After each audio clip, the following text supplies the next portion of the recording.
सक्षम हो।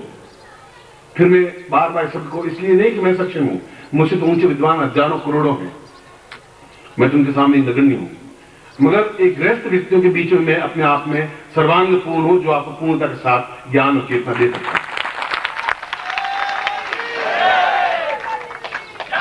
कंदराओं चुप करके मैं बैठा हुआ नहीं, और मैंने कहा कि मैं आपके बीच में आपसे ज्यादा जहर पीता हूं, आपसे ज्यादा तनाव झेलता हूं, और झेलने के बाद भी मुझे कहीं कोई चिंता नहीं है, दुख नहीं है।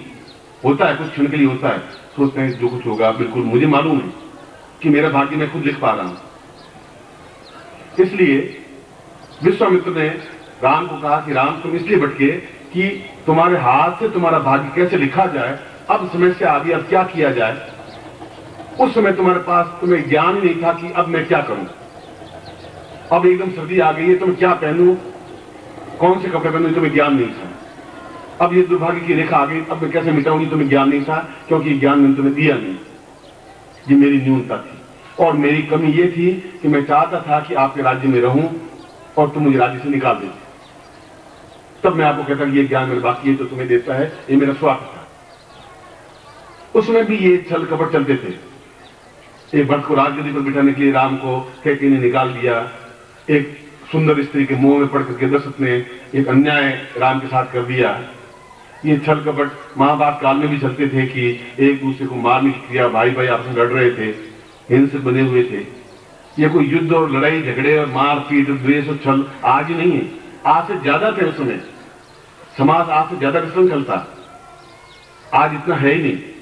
मगर उस समय ज्ञान था उन ऋषियों के पास में, आज ज्ञान नहीं, आज गुरु नहीं, आज चेतना नहीं, आज शिष्य निकल के बात खड़े होने की तैयार नहीं है, आज गुरु देने के लिए भी तैयार नहीं है, क्योंकि गुरुओं के पास वो ज्ञान है ही नहीं। है तो उथला ज्ञान, जो पोथी में पढ़ा वो उनको बता दिया, और पोथी का उदाहरण मैंने आपको दे दिया। पोथी में तो एक थोड़ी मक्खी कहीं बैठ जाए तो बिंदी तो लग जाएगी, लगते ही अर्थ का अनर्थ हो जाएगा। याद सी पुस्तक दृष्टवा तादृशी ज्ञान नहीं होए। पुस्तक में लिखा हुआ ज्ञान प्रामाणिक ज्ञान नहीं हो सकता जब तक गुरु के मुंह से नहीं निकले। इसलिए जीवन का इस ग्रहण काल में व्यक्ति अपने उस विद्या को, उस दीक्षा को, उस प्रयोग को, आज दीक्षाएं दे रहे हैं, एक समय था कि प्रयोग ही होते थे। मेरे समय में दीक्षाएं होती नहीं थी, बहुत कम होती थी। एक गुरु दीक्षा का अलावा दीक्षा नहीं, प्रयोग करिए। 5 दिन 7 दिन महीने भर एक आसन में बैठना है, 24 घंटे बैठना है, 48 घंटे बैठना है, इस प्रयोग को पूर्ण करना है और यही कार्य करना है, जल में खड़े होकर के करना है। 24 दिन गंगा में खड़े होकर के मंत्र जाप किया था मैंने कनखल में, और पास में खंभा बांध दिया और रस्सी से मुझे खंभे बांध दिया, क्योंकि मंत्र जाप पूर्ण करना था। और उसकी हालत ये हो गई कि नीचे मछलियां थी, उसने मेरे पांवों को जगह जगह से काट दिया, क्योंकि ताजा मांस मिल रहा था। 24 दिन बाद निकाला तो छेद हो गए थे पैरों में, इतने बड़े बड़े, उन मछलियों के काटने से। गुरु ने कहा छेद ही तो हुए, छेद तो भर जाएंगे, मगर ज्ञान तुम्हें जो प्राप्त हुआ है वह बाद में नहीं मिल पाता। तब भी मैं मैंने ज्ञान इस ढंग से प्राप्त किया है। आपको ज्ञान एक छाया के नीचे बिठा करके दे रहा, ये कोई आपके ऊपर मेरी कृपा नहीं है, कोई महती नहीं है, ये एक चिंतन है, विचारधारा है कि मुझे इनको ज्ञान देना है जिस उद्देश्य के लिए मेरा जन्म हुआ है। जो मैं जीवन व्यतीत कर रहा हूं वो कितना क्षण है, इस बात का मेरे पास पूरा गणित लिखा देखा है। आज नहीं आप प्राप्त कर पाएंगे तो बाद में आप पछताएंगे, आंख में आंसू आएंगे, कुछ रहेगा नहीं।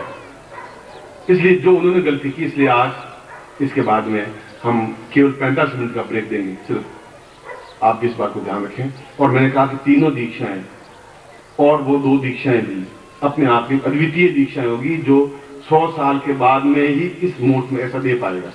और इसके लिए ज्योतिषी आप होंगे आपके शहर में, आप ज्योतिष को पूछ रहे कि क्या ऐसा योग पिछले 100 साल में आया, फिर पूछ रहे क्या अगले 100 साल में ऐसा योग है, और वो कहेंगे नहीं, तो आप समझ लेना कि गुरुदेव ने बिल्कुल सही कहा था कि सही समय पर हमारा सौभाग्य था कि हम पहुंच गए, और सौभाग्य था उनके माइंड में बात उठी, और सौभाग्य था उन्होंने वह दीक्षा दी, और दीक्षा के माध्यम से आपको दी, साधना के माध्यम से नहीं दी।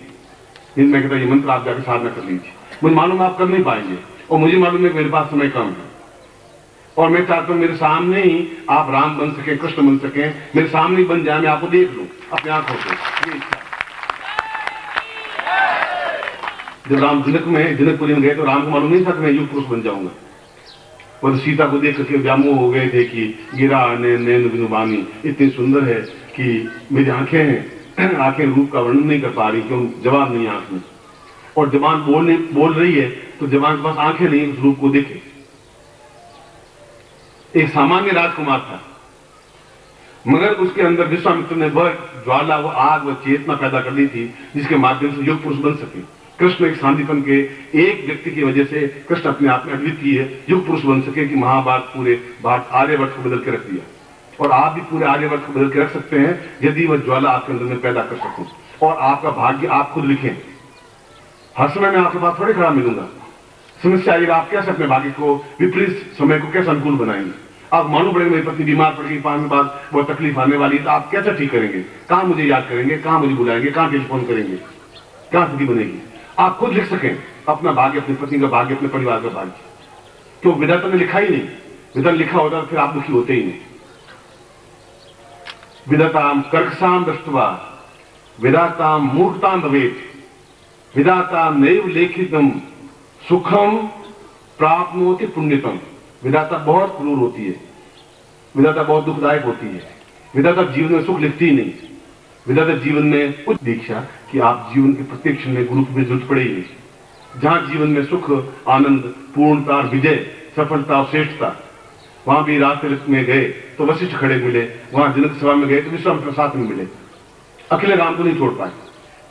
उनको मालूम था कि ज्ञान तो मुझे है और मैं आपको अकेला छोड़ रहा हूं, आप खुद अपने भाग्य लिखें। गुरु कहां पास में खड़े खड़े मिलेंगे। खुद भाग्य को अपने आप में अनुकूल बनाए। आपको मालूम पड़ जाए कि ऐसा मेरा समय आने वाला है और उसको मुझे कैसे कन्वर्ट करना है, बदलना कैसे। ये लाइट नहीं आ रही थी, जनरेटर कैसे चलाना है, ये आपको खुद को ज्ञान होना चाहिए। मुझे जाके जनरेटर चलाने की जरूरत नहीं पड़े। इसलिए अगला केवल 45 मिनट बाद यह मैं आपको दीक्षा दूंगा।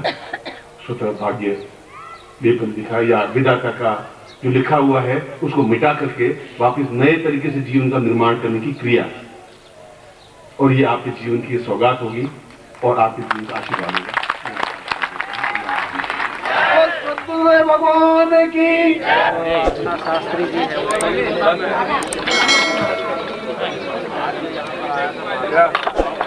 मैंने जमा कर दिया। फोटो आएगी, आप देखिए। मैं नोट वाली फोटो लेता नहीं, मेरे पास देखो फोटो है, इससे मेरा काम चल जाता। आगे दूसरी फोटो नहीं चाहिए। इधर दिखाइए हम लोगों को कैसेट लेना है, हम लोगों को कैसेट लेना है यार। कम से कम मालूम बड़े कुर्ते क्या जाते हैं कि नहीं।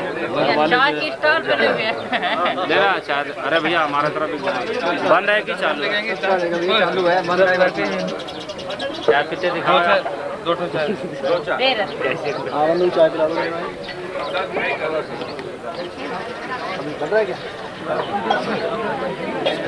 सभी लोग जाएंगे आगे, नंबर बाय नंबर ले लेना।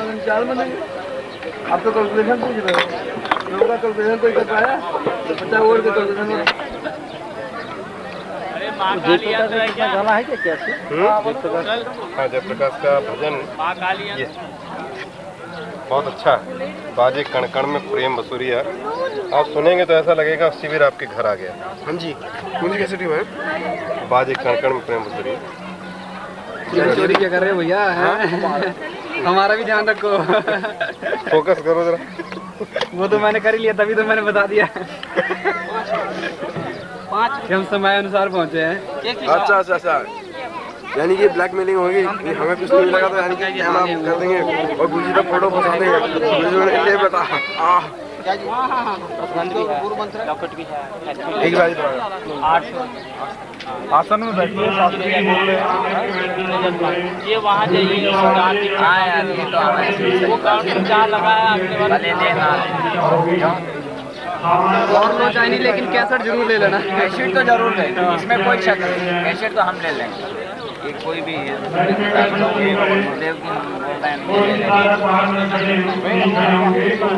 कैसेट मंगाएंगे। अंदर से लाना पड़ेगा। कैसेट ऐसा आपको वहाँ से मिलेगी।